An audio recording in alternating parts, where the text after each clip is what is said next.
so much for coming to hang out with me. My content is going to be about lifestyle, military spouses, fertility struggles, and just all above. Just kind of being in the community that I am in multiple directions. So I hope that you go ahead and subscribe and hang out. I'll be posting every Monday and Friday, so I hope that you stick around. Let's get into this video. So today we're just going to be talking about general ed for fertility. I won't be going too far into my story. I'm just going to be talking about your first visit and what to expect, because I have gotten that a lot on my Facebook and DMs and my Instagram, and just my friends around here. They'll just always like ask, what's the first fertility appointment like? So I'm here to tell you. So I went in 2018, late 2018, like December 2018, and I saw a fertility specialist. So how it works is I'm just going to be talking from the fact that you have TRICARE. If you have different insurances, I'd call them and see if fertility even covers. But for us, fortunately, TRICARE does cover the visits and most of the procedures. Anything like medication or anything like that, like copays, are out of our pockets. So you go to your PCM and you're basically like, I've been trying for a year, whatever's been going on, whether you have miscarriages or whether you know that you have an underlying problem like PCOS or something like that. So you go in, you're like, hey, this is what's going on. They'll be like, okay, we're gonna refer you. They'll either refer you to Balboa if you're in San Diego, or if you are in other countries or states or wherever you are and you guys have a military facility like a hospital and they have specialists there for fertility, they'll send you there before they send you out in the civilian world. If they're all full, which it happened to me where they were all full, so I actually got sent to a fertility center out here in the civilian world, which I love. They are so sweet, so caring, so responsive. I love them. But anyways, so my first checkup was, I went in there, they took my vitals, they asked me underlining questions like, do you have any heart diseases? Does your husband smoke? Like, what do you guys do? Just everything. They ask you basically everything, so be prepared to share your life with them, because fertility is about your body. So if you're putting, bad stuff in your body, they need to know about that, because they don't want to get you pregnant and, you have like an issue that they don't know about, whether it be like a heart issue or a drug issue. So just make sure that you're very open with them, because they'll be very open with you. So after I did that, we did an ultrasound and he diagnosed me with PCOS, and he also diagnosed me with endometriosis. I always say that wrong. Endometriosis. I don't know how he diagnosed me with that, just besides me telling him that I believe I have very painful periods in the last couple of years, and I've noticed that it hurt more.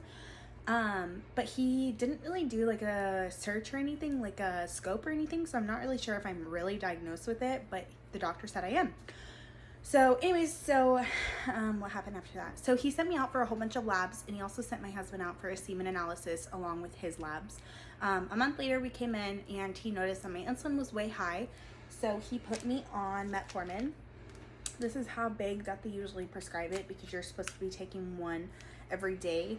I take mine twice daily. That's just what it says here. It says twice daily, 2 times.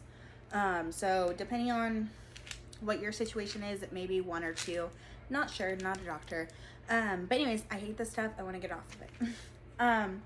So basically that's kind of what they prescribed me on, and they had me do natural planning with ovulation tests. These are the current ones that I picked up from Target, just to start tracking. I am not having a surge yet. We're currently just getting over an unfortunate miscarriage. Unfortunately, I actually go in Monday to make sure my levels are leveling out fine, because I did finally stop bleeding. But yeah, so I picked these up just to kind of see, where my body was at, but I haven't had much luck. And these aren't, I don't really like these. These are the ones that tell you like the numbers, the numeric numbers. And I don't know if I like them. They were pretty expensive. They're $28.88 from Target for a test strip, like a digital reader, and 10 test strips. So like, I don't know, like I don't ovulate, I think, until day 16. So if I start testing the day after I start bleeding, that's not enough. Like, I don't know. Fertility products make so much money off of us, and it's absolutely disgusting, but that's another topic for another speech. So anyways, so we went in and they basically told us like, okay, you are able to do IUIs. And we're like, okay, so we jumped in with IUIs and we did letrozole and Clomid. If your infertility doctor tells you for whatever reason that you're not ovulating, do not freak out. Please do not put stress on yourself. There is so much. I don't ovulate by myself. I ovulate with medication. And my numbers are natural, like naturally perfect when I ovulate with medication. So maybe I'm lucky that way. I'm not sure. But please do not freak out. This is not letrozole. This is letrozole and Clomid.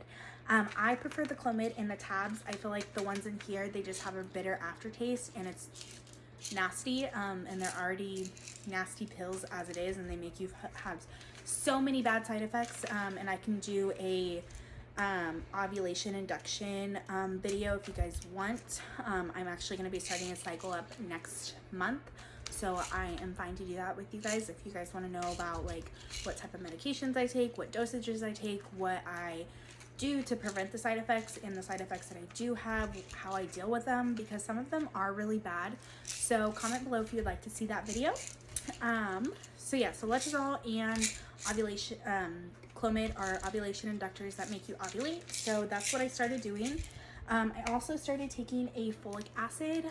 This is the one that my doctor prescribed. I got it from Walgreens, and this is 400 milligrams of folic acid, essential B vitamins. And I also started taking vitamin D. That was a weird smile. Does anyone hate their smile? I really do. I just like my smile.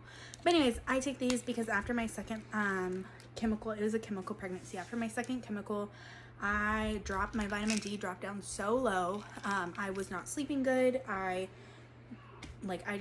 didn't feel right. So I went and got tested for a whole bunch of CVCs, and they basically said that you're low in vitamin D. So I'm taking this and I feel so much better now. I just feel more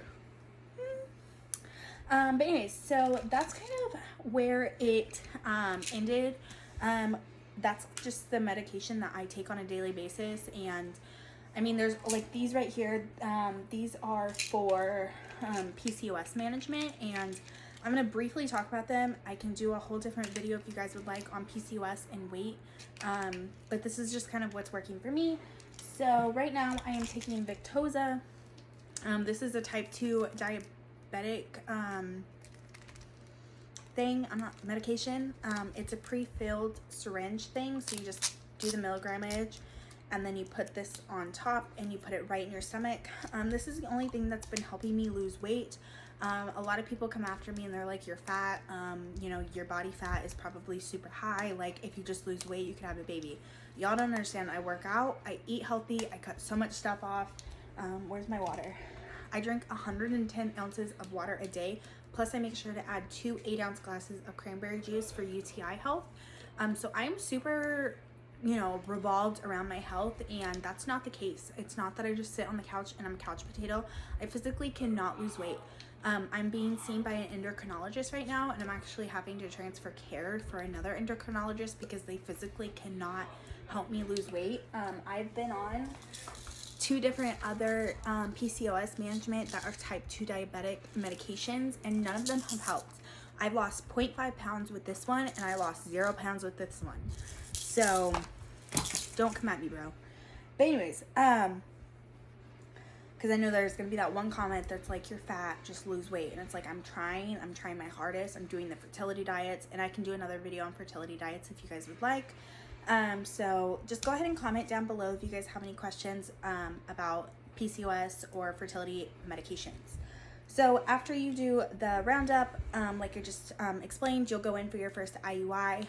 Basically, you'll still stay on the same path. You'll just go in a couple of days a week for ultrasounds to make sure there's no cysts, to make sure there's no unwanted like friends there. They always call it unwanted friends. I'm not sure what that means. I guess that's a cyst, right? But because cysts are normal for women, and I get cysts really bad with PCOS, so they always want to make sure that you're fine. And they basically put you on Clomid and letrozole, or whatever one ovulation induction that is working for you. They'll do the IUI, and then you basically have to wait 2 weeks, and you'll either get your period or you'll get a positive pregnancy test. So we've done 3 IUIs, and unfortunately we have failed. So we have 2 to 3 more IUIs left, and then we have to think about the IVF route. route. So that's kind of why I started a YouTube channel, just to kind of document my process, to take you guys along for grocery shopping, because it's not just all about like medication and going to the doctor. It's about everything else too. You need to make sure you're taking the correct vitamins. You need to make sure that you're consuming the right foods and you're not consuming, you know, bad foods. Like, did you know that as women, we're not actually supposed to consume soy if you're trying to get pregnant? Bet you didn't, but now you do.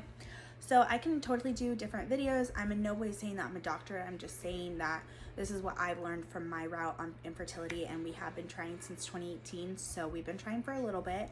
So I am, I guess, seasoned at this life or whatnot.